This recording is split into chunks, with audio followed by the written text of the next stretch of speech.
రేపు పాక్ సరిహద్దు రాష్ట్రాల్లో భారత్ మాక్ డ్రిల్ నిర్వహించనుంది.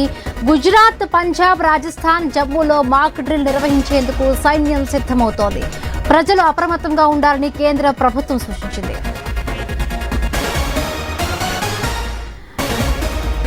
రేపు పాక్ సరిహద్దు రాష్ట్రాల్లో భారత్ మాక్ డ్రిల్ నిర్వహించబోతోంది. దీనికి సంబంధించి మరిన్ని పూర్తి అప్డేట్స్ మా ఇన్పుట్ ఎడిటర్ శ్రీకాంత్ అందిస్తారు. Srikanth. Good afternoon. So Pahalgam ఉగ్రదాడి తర్వాత భారతదేశంలో దాడులు జరగవచ్చు అన్నటువంటి ఉద్దేశంతో మే నెల 7వ తేదీ రోజు ఈ నెలలో మాక్ డ్రిల్ నిర్వహించినటువంటి విషయం మనకు తెలుసు. దేశవ్యాప్తంగా కూడా మాక్ డ్రిల్ నిర్వహించడం జరిగింది. ప్రధానమైనటువంటి సిటీ సెంటర్స్ ఏవైతే ఉన్నాయో హైదరాబాద్, బాంబే, అట్లాగే ఇంకా మిగతా ఢిల్లీ లాంటి రాష్ట్రాలు ప్రధానమైనటువంటి నగరాలు ఏవైతే ఉన్నాయో సో నగరాల్లో మాక్ డ్రిల్ నిర్వహించారు. అయితే ఇప్పుడు ఆల్ ఆఫ్ సడన్ గా మళ్ళీ రేపు మాక్ డ్రిల్ నిర్వహిస్తున్నారు. ఏదైతే కాశ్మీర్ నుండి పంజాబ్, అంటే కాశ్మీర్ నుండి గుజరాత్, పంజాబ్, రాజస్థాన్ వరకు పాకిస్తాన్ ఆనుకొని ఉన్నటువంటి సరిహద్దు ప్రాంతాలు ఏవైతే ఉన్నాయో సో అక్కడ మరొకసారి పెద్ద స్థాయిలో మాక్ డ్రిల్ నిర్వహించబోతున్నారు. సో ఈ మాక్ డ్రిల్ గుజరాత్, పంజాబ్, రాజస్థాన్ అట్లాగే జమ్మూ కాశ్మీర్లలో ప్రధానంగా ఉంటుంది. సో ప్రజలంతా కూడా అప్రమత్తంగా ఉండాలంటూ కూడా ఇప్పటికే ఆదేశాలు కూడా జారీ చేయబోతున్నారు.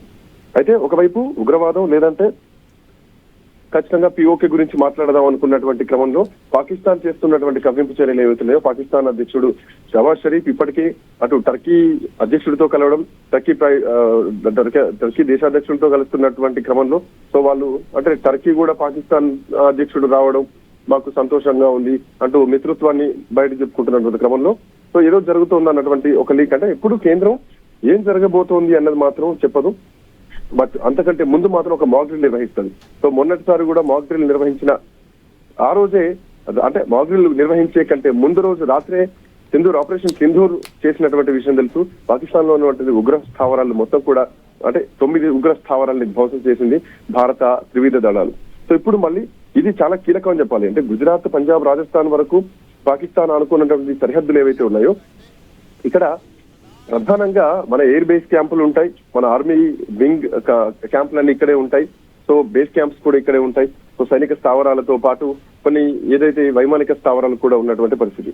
సో ఇక్కడే ఈ ప్రాంతాల్లోనే డ్రోన్లు రావడం జరిగింది. ఈ ప్రాంతంలో ఉన్నటువంటి డ్రోన్లనే S-400 క్షిపణి వ్యవస్థ ద్వారా తిప్పికొట్టడం జరిగింది. సో అట్లాంటి ప్లేస్ లోనే మళ్ళీ ఈసారి మళ్ళీ మాక్ డ్రిల్ పెద్ద స్థాయిలో నిర్వహిస్తున్నటువంటి క్రమంలో సో ఈరోజు జరగబోతుంది.